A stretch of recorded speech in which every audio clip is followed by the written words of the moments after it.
विपक्ष ने भी तो वोट दिया था। नहीं, जम्मू कश्मीर तो था ही नहीं उसमें। जम्मू कश्मीर में अगर कॉन्स्टिट्यूंसी होती, असेंबली होती वहाँ पे, तो असेंबली से पूछा जाता, तो उसमें सारे राइट्स वगैरह तो साजिश के तहत तोड़ा है। नहीं, वो तो राज्यपाल के पास पावर्स थी उस समय, तो राज्यपाल से तो पूछा ही गया, राज्यपाल ने हस्ताक्षर करके वहाँ पे भेजा ही है, तो जम्मू कश्मीर का रिप्रेजेंटेशन तो राज्यपाल ही होगा।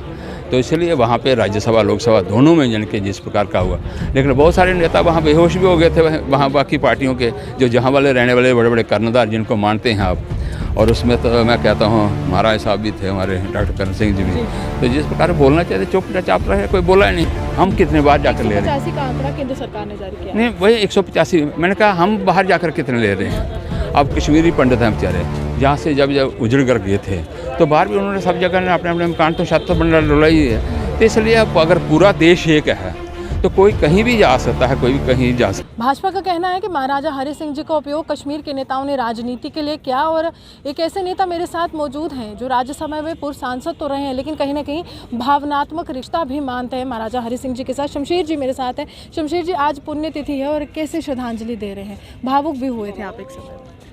देखो, महाराज साहब के साथ इस प्रकार के हमारे पूर्वजों के संबंध रहे हैं, और मैं तो एक चीज़ मानता हूं कि जिस प्रकार हम सब जानते हैं कि इस प्रदेश को और जम्मू कश्मीर को, खासकर जम्मू कश्मीर लद्दाख और हाय कहा जाता था जम्मू कश्मीर को, और कहाँ तक तिब्बत तक फैला हुआ था, वो जम्मू कश्मीर जो है वो महाराज साहब, महाराज गुलाब सिंह जी ने इसको जो बनाया हुआ था, इस प्रकार से सारा चल रहा था।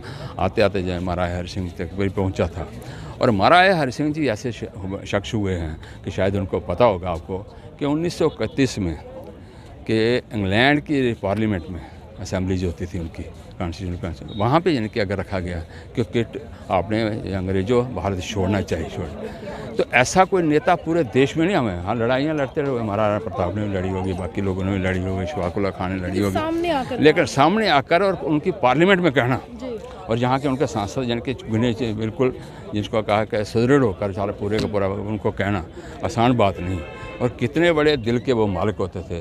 लेकिन आज जो लग रहा है कि जिस प्रकार की मानसिकता हम खासकर में जम्मू कश्मीर के बहुत सारे ऐसे लोग हैं आज भी यानी कि हम श्रद्धांजलि देने के लिए जहाँ पे एकत्रित हुए, आपने देखा होगा कि क्या हम केवल राजनीति के लिए यानी कि जहाँ पे आए हैं, क्या हम औपचारिकता निभाने के लिए जहाँ पे आए हैं, क्या हम पूरे समाज को लेकर नहीं आ सकते थे? पूरा क्या लग रहा है कौन कर रहा है राजनीति? नहीं, सभी नेता ही आए हुए ना, समाज तो आया नहीं।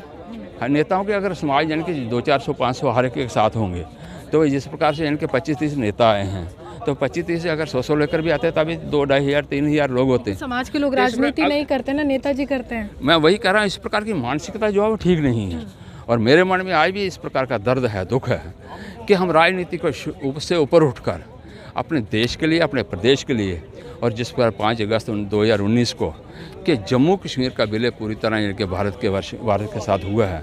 अभी कुछ लोग कहते हैं नहीं जी ये लागू होना चाहिए, इस प्रकार ये धारा 370 जो है वो वापस मिलनी चाहिए, इस प्रकार की। हरि सिंह जी की दुहाई देते हैं, महाराजा हरि सिंह जी ने विलय किया, ये कश्मीर के नेता लगातार कहते हैं। नहीं, महाराजा हरि सिंह ने विलय किया था, इंस्ट्रूमेंट सेशन तो 562 रियासतों का बराबर लिखा गया था, उसी में साइन किया था, वो अलग तो था नहीं। तो अगर महाराज साहब ने अगर ठीक प्रकार से किया है तो सबके साथ एक जैसा व्यवहार होना चाहिए। जहाँ पे कुछ नेता उस समय थे, उसे कर्णधार थे केंद्र में बैठे हुए, जहाँ पे बैठे हुए जिनकी मानसिकता इस प्रकार की थी, वो देश को यानी कि जम्मू कश्मीर को देश के साथ जोड़ना नहीं चाहते थे। जब हम कहते हैं कि भारत माँ का मुकुटमणि है जम्मू कश्मीर, और मुकुटमणि को ही लगता समझा जाए, तो इस प्रकार का ये ऐसा नहीं है। लेकिन जो लोग अभी भी कह रहे हैं कि हम लड़ेंगे, हम पूरी तरह से दीवार बनेंगे और 370 वापस लाएंगे, क्या जवाब है उनको?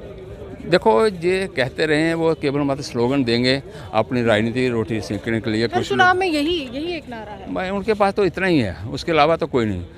आपने देखा होगा कि प्रजा परिषद बनी थी 1949 में, और तब से लेकर आज तक हमने यही कहा धारा 370 हटाएंगे, और भारतीय जनता पार्टी बाद में बनी, पहले भारतीय प्रजा परिषद, फिर भारतीय जनसंघ, फिर जनता पार्टी, उसमें तो सीधा हमारा नारा रहा है। जम्मू कश्मीर के कुछ ऐसे नेता जो अभी श्रद्धांजलि दे रहे हैं, कुछ दिन पूर्व मैंने उनका इंटरव्यू किया, वो कह रहे हैं कि जम्मू कश्मीर की असेंबली से पूछा ही नहीं गया, धोखा किया गया। तो सवाल यही था कि जब इतने पार्लियामेंटेरियन हैं, जब इतने सांसद हैं, वो आंकड़ा कैसे छुएंगे? 6 तो जम्मू कश्मीर में है सर, विपक्ष ने भी तो वोट दिया था। नहीं, जम्मू कश्मीर तो था ही नहीं उसमें।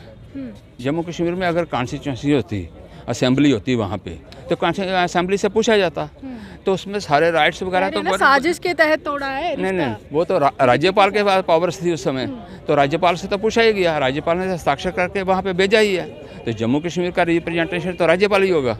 तो इसलिए वहाँ पे राज्यसभा लोकसभा दोनों में जन के जिस प्रकार का हुआ, लेकिन बहुत सारे नेता वहाँ बेहोश भी हो गए थे वहाँ बाकी पार्टियों के, जो जहाँ वाले रहने वाले बड़े बड़े कर्णधार जिनको मानते हैं आप। और उसमें तो मैं कहता हूँ महाराज साहब भी थे, हमारे डॉक्टर करण सिंह जी भी। तो जिस प्रकार बोलना चाहिए चुप चाप रहे, कोई बोला ही नहीं। शमशेर जी, ज़मीनों को लेकर काफ़ी ज़्यादा विवाद इस समय खड़ा किया जा रहा है, कहा जा रहा है कि बाहर के लोग आगे ज़मीनें यहाँ पर ले रहे हैं, उसके बाद नौकरियाँ ले रहे हैं, उनको क्या जवाब रहेगा आपकी तरफ से? देखो मुझे बताओ कि कितने लोग ज़मीन ले रहे हैं, हम कितने बार जाकर ले रहे हैं? 185 का आंकड़ा केंद्र सरकार ने जारी किया। नहीं वही 185, मैंने कहा हम बाहर जाकर कितने ले रहे हैं। अब कश्मीरी पंडित हैं बेचारे, जहाँ से जब उजड़ कर गए थे तो बाहर भी उन्होंने सब जगह ने अपने अपने मकान तो छत तो बना डुलाई है। तो इसलिए अब अगर पूरा देश एक है तो कोई कहीं भी जा सकता है, कोई भी कहीं जा सकता है। उनको विशेष दर्जे की याद आ रही है ना। वो तो मैंने कहा केवल मात्र राजनीतिक रोटियां सेंकने के लिए इस स्लोगन का हवाला दे रहे हैं, अन्यथा कुछ नहीं है, केवल मात्र उस प्रकार का हवाला दे रहे हैं। राजनीति इसी तरह से चलेगी। अभी आजाद जी भी कह रहे हैं कि पीओजेके पर अगला कार्यक्रम वहीं पर करेंगे क्योंकि प्रधानमंत्री नरेंद्र मोदी हैं तो सब कुछ मुमकिन है। अब वो हल्का भी हमारे पास आने वाला है, इसको लेकर क्या मैं वही कह रहा हूँ, वही लोग जो कहते थे जो नहीं होना चाहिए आज वही कह रहे हैं कि पीओजेके भी लेकर रहेंगे। तो इसका मतलब कहीं ना कहीं उनको पता है कि आने वाले दिनों में कुछ ना कुछ होगा। तो इस प्रकार की हमारी मानसिकता तो क्लियर है। आपकी मुस्कुराहट क्या कह रही है? आपके मन की बात क्या होगा? बिल्कुल होगा। 2024 में ये बड़ा मुद्दा बनेगा पीओजेके? नहीं, हम मुद्दा नहीं बनाना चाहते, हम एक्चुअली करना चाहते हैं जो करना चाहते हैं।